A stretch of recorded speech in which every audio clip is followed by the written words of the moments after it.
Hola, gracias por acompañarnos. Yo soy Hernán Moretti, con Jorge Chivo hacemos Tiempo Presente, que es un ciclo de entrevistas que revisa los últimos 50 años de historia argentina a la luz de libros escritos por periodistas. Hoy lo tenemos a Pablo Fernández Blanco con Los patrones de la Argentina acá, que es un libro que justamente revisa esos tiempos de la economía sobre la base de algunos empresarios destacados que me llaman la atención y que perfectamente coordina con tu perfil, son energéticos, ¿no es cierto? Exactamente. ¿Cómo estás, Hernán? Hola, Jorge. Bueno, muchísimas gracias por la invitación.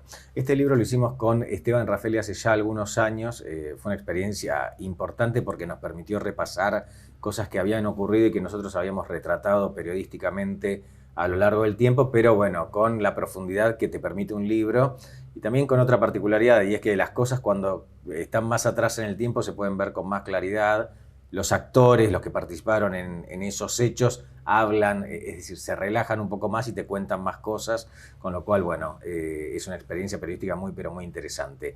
Es cierto lo que vos decís, me quedé pensando, la mayoría de los grandes empresarios en la Argentina, en el primer kirchnerismo, es decir, dejando de lado el gobierno de Alberto Fernández y de Cristina Kirchner, tenían que ver con la energía, es decir, las grandes revelaciones, por ejemplo. Pienso en Cristóbal López, pienso también en Sebastián Eskenazi, que claro, ahora nadie se acuerda del pobre Sebastián Eskenazi, entre comillas pobre, pero en realidad fue un empresario sumamente importante porque terminó manejando YPF, que es la principal empresa industrial del país, Roca. Bueno, acá hay una particularidad con el tema energético. A mí me da la sensación de que el tema energético está bastante alejado de la gente que sabe, la gente en general de la energía. Bueno, prendés tocas la tecla de la electricidad, viene la electricidad, llenas el tanque de nafta, punto. Bueno, detrás de eso están los negocios más importantes de la Argentina. Es decir, una inversión en una empresa alimentaria millonaria, tiene una gran repercusión, crea una enorme cantidad de trabajo y te cambia quizás la economía de una ciudad. Bueno, esa inversión que en términos alimenticios es muy, pero muy importante, es, por ejemplo, muy, pero muy común en el sector petrolero. Una empresa petrolera de escasa envergadura puede terminar haciendo una inversión tan grande como una alimenticia, digo alimenticia, como también puedo decir una textil o una empresa periodística. Yo creo que el nivel de inversiones, la intensidad del capital del sector energético está por encima de casi todos los demás. Quizás podría comparar con esto la minería, eventualmente la siderurgia, pero la siderurgia vos invertís y después podés, si Dios quiere, disfrutar de tu inversión. El sector petrolero es una cosa constante y está dolarizada. Entonces, bueno, por eso también... De todos modos, vos no elegís empresarios porque son grandes, sino que No, elegís empresarios porque tuvieron, ¿qué? Porque vínculo. fueron destacados. Y vos tenés muchos casos. Y es interesante ver qué pasó también con cada uno de esos empresarios. Por ejemplo, Paolo Roca, antes de llegar Néstor Kirchner al poder, era un gran empresario, obviamente. Y se fue Néstor Kirchner del poder, se fue Cristina Kirchner del poder y siguió siendo un gran empresario. El caso intermedio sería Marcelo Mindlin, que era un poco desconocido, era el número 2 de Elstein. Él decide hacer su carrera propia, termina comprando Edenor, se convierte en un gran empresario del sector eléctrico, pero después termina ahora vendiendo Edenor, con lo cual es difícil permanecer en el sector energético. Ese sería un caso intermedio, si querés, para ponerlo de alguna manera. Sebastián Eskenazi entró, se fue y perdió casi todo lo que tenía, porque le costó muchísimo la estatización de YPF. Si bien Eskenazi entró con un trato preferencial quizás a YPF, también es cierto que puso plata. Bueno, yo no creo que haya recuperado ese dinero. Digo, son empresarios que fueron fueron los más dinámicos en materia económica. Eso por un lado. Y por otro lado, la cuestión energética, no quiero hablar solo de energía, pero la cuestión energética fue absolutamente crucial para los últimos 20 años de la Argentina en términos económicos y en términos políticos. Hay que preguntarse hasta qué punto el éxito político de Néstor Kirchner no tuvo que ver con su manejo de la energía, por ejemplo, con el atraso de tarifas. Hay un caso muy interesante, muy sorprendente, donde Néstor Kirchner le pide a Doris Capurro, que era una consultora muy cercana a Néstor Kirchner, le decía hasta qué punto convenía seguir subsidiando las tarifas y empeorando la contabilidad del Estado. Y Kirchner le decía, todos los que me piden que yo suba las tarifas, todos los que me piden que yo baje los subsidios no quieren que yo suba las tarifas. Y ella decía, no, la gente va a entender, bueno, hace un sondeo, hace una encuesta. Y la encuesta dio el resultado que sabía Kirchner. La misma gente que buscaba una baja en los subsidios, que se molestaba porque había subsidios, terminaba fastidiándose si le aumentaban la electricidad, el gas o el agua. ¿Hasta qué punto este atraso tarifario, que como yo lo veo, destartaló la calidad del servicio eléctrico y también nos hizo perder un montón de lugares en gas, por ejemplo, hasta qué punto eso no terminó llevándole votos a Kirchner y a la pareja, tanto a Néstor como a Cristina Kirchner, y terminó favoreciéndolos electoralmente? Entonces la energía es fundamental y esa energía estuvo compuesta por estos empresarios. Y también hay una charla fantástica entre Cristina Kirchner y Sebastián Eskenazi 3 meses antes de la estatización de YPF. Y es que la energía, justamente esta política energética, se había convertido en parte del problema. La Argentina tuvo una crisis energética y después terminó en el cepo cambiario para pagar las importaciones de energía, claro, cosa que se repitió este año, por ejemplo. Es que geopolíticamente la energía, bueno, signa los conflictos geopolíticos desde el 73 hasta ahora, ¿no? Es decir, desde la crisis de petróleo a hoy, todavía vemos que hay correlatos. Fíjate en la guerra con Ucrania, estamos viendo. Ahora, esto, con visión internacional o no, impactó no solo en la economía, sino que en la política, por lo que vos decís, y en particular, en eje de gravedad, en la economía argentina en torno de YPF, ¿no? ¿Cuál es el rol que para vos tenía para Néstor y el rol que tiene para Cristina YPF? Para mí, YPF era un premio, diciéndolo muy rápidamente. Era algo que vos querías, ¿no? Es como salvando las distancias. Es como que ese par de zapatos que vos pasás por la vidriera y decís qué lindos que son, pero son un poco caros, me cuesta, me van a traer un dolor de cabeza, me voy a endeudar, pero los quiero, hasta que un día efectivamente entrás y los comprás. Néstor Kirchner y Cristina Kirchner, recordemos que vienen de una provincia petrolera como Santa Cruz, saben de qué se trata esto, sabían. YPF, ellos estuvieron en la privatización de YPF, saben los millones de dólares que implica el petróleo. Ellos rescataron la empresa de Cristóbal López con un llamado telefónico pidiéndole a Pérez Compan que le diera un contrato a la empresa de servicios de Cristóbal López, y gracias a que esa empresa no quebró, después Cristóbal López hizo su imperio y después, bueno, es otra historia. En el caso específico de YPF, es realmente algo, ¿cómo decirlo, no? Es una empresa muy... es difícil explicarla. ¿Por qué? Porque YPF es la principal empresa industrial de la Argentina. No hay otro complejo industrial, incluso es más grande que, como entidad industrial, es más grande que las empresas de Techín, ¿no? Que las siderúrgicas de Techín.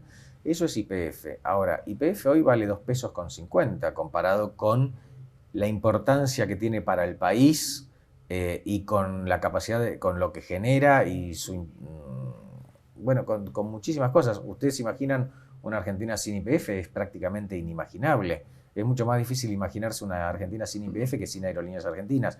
Y sin embargo está a un valor pero muy menor que, por ejemplo, Mercado Libre, que es una empresa que uno dice no tiene tantos fierros, es muchísimo más joven, es privada. Entonces, creo que ha habido un manejo por lo menos peculiar con YPF.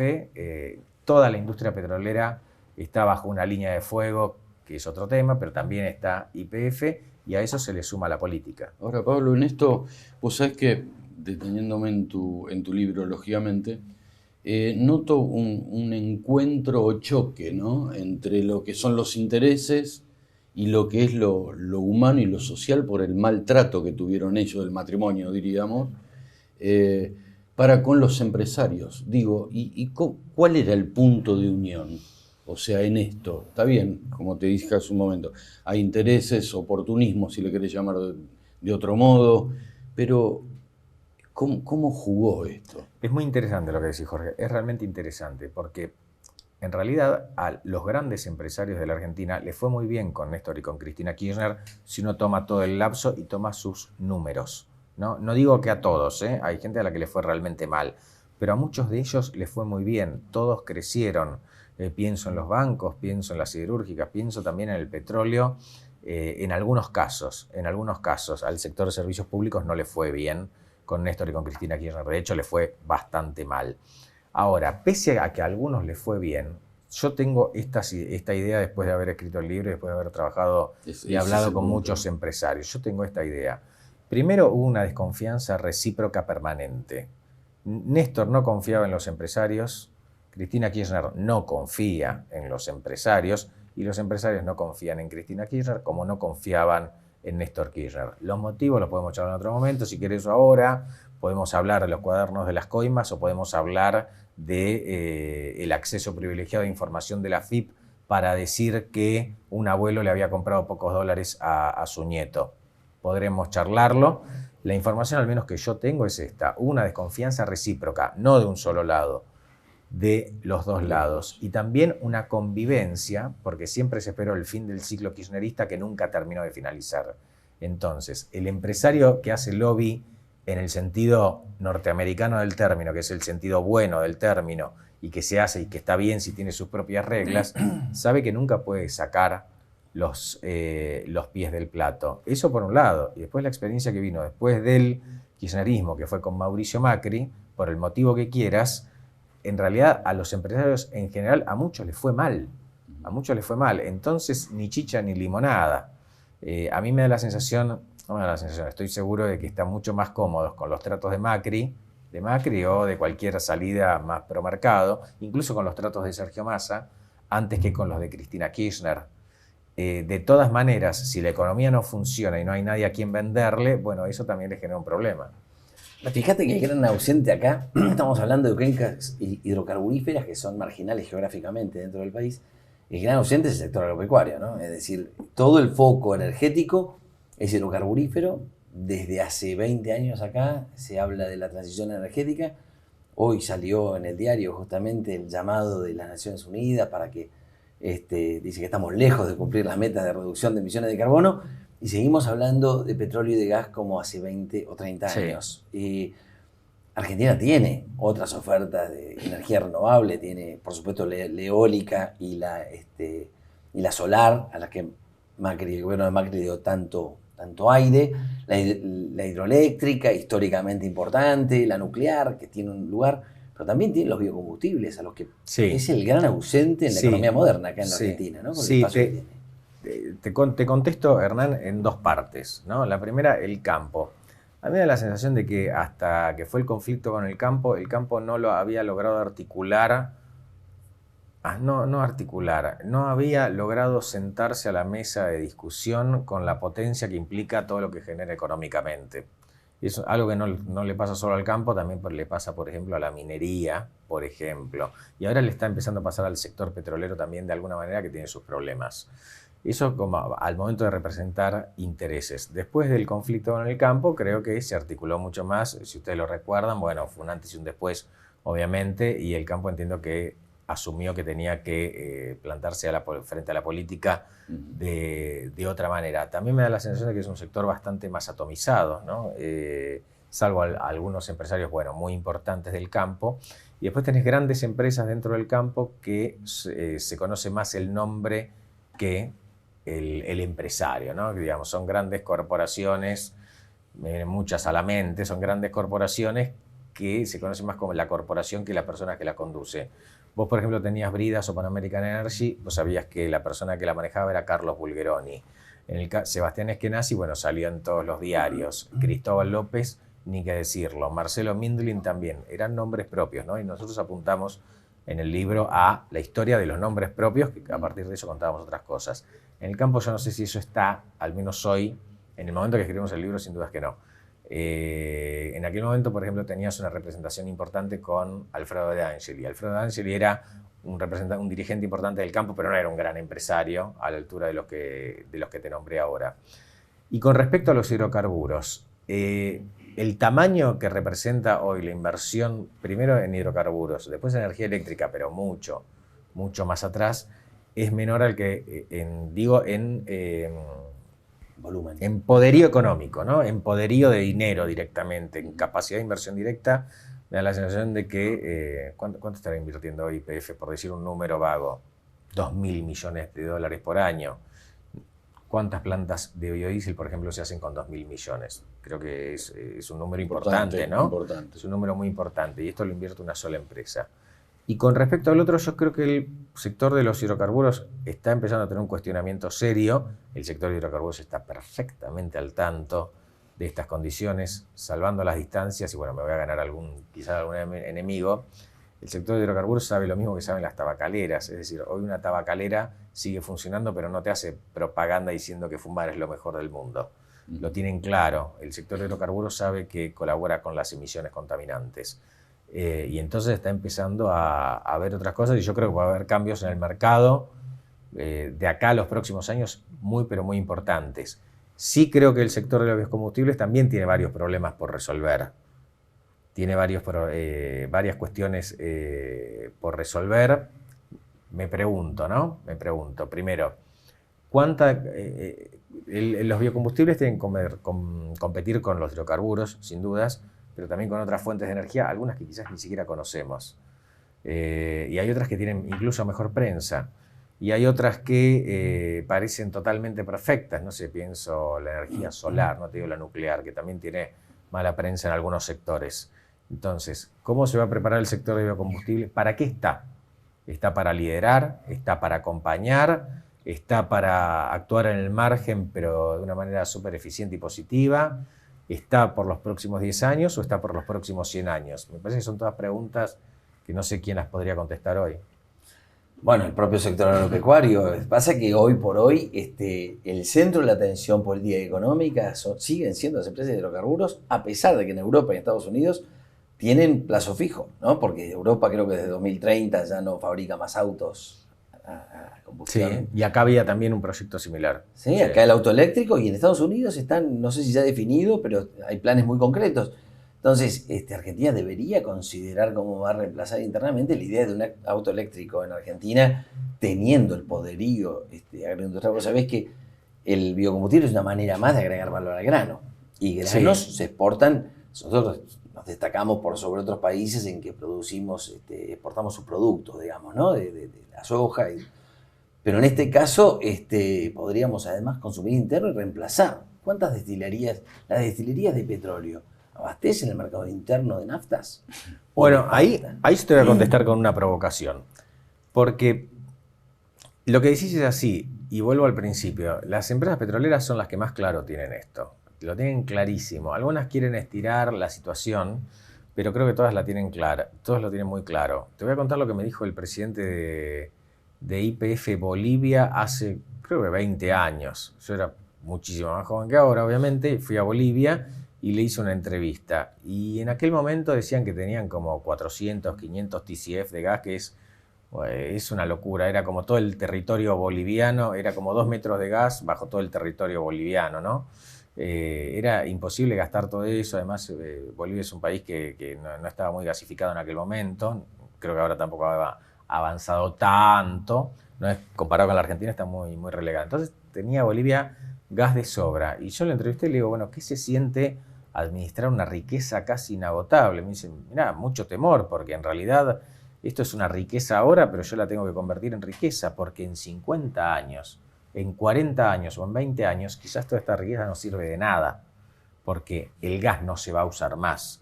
Estamos hablando del gas, que es un hidrocarburo que el petróleo. Muchísimo más limpio que el petróleo, que el fuel, que el gasoil y el combustible de aviones, ¿no? Estamos hablando de gas natural. Y esta persona hace 20 años tenía claro que si no hacía algo con eso, se iba a quedar sin nada. Entonces, las empresas petroleras tienen conciencia de este tema. Con respecto a cómo se discute esto, a mí me da la sensación de que el problema de esto es que las cosas en la Argentina terminan pasando a veces, ¿no? Las cosas terminan pasando. Ahora uno ve un poquitito más de autos eléctricos en la calle o autos híbridos. Todavía es algo muy chiquitito, pero se ve. Ahora, en un país que tiene 100% de inflación anual, 35 y pico de pobreza, que está entrando en un estancamiento con inflación, entonces, ¿cómo vas? Decime qué funcionario te va a escuchar cuando vayas y le digas, ¿por qué no pensamos de otra manera la matriz energética? Yo creo que este problema que la Argentina no resuelve dificultades que otros países ya resolvieron, está trazando discusiones que son fundamentales en otros países, pero acá no terminan de ocurrir. Es decir, ¿qué se está discutiendo en Canadá ahora? ¿Se está discutiendo la inflación como acá?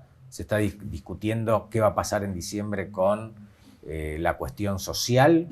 ¿O se están discutiendo derechos de tercera, cuarta y quinta generación? Muy interesante lo que vos decís. En el fondo, los temas importantes son desplazados por los temas más urgentes, digamos, ¿no? Totalmente. En la Argentina lo urgente desplaza lo importante, pero el problema es que lo urgente también es importante en la Argentina, obviamente. Pero es urgente, ¿no? Además de importante. Y el problema es que es absolutamente repetitivo. Estamos hablando... Yo recuerdo cuando arranqué periodísticamente a trabajar en el sector energético, se hablaba de la integración energética. Se ha avanzado en eso. Ahora, años después de que se hablara de la integración energética, le cortamos el gas a Chile.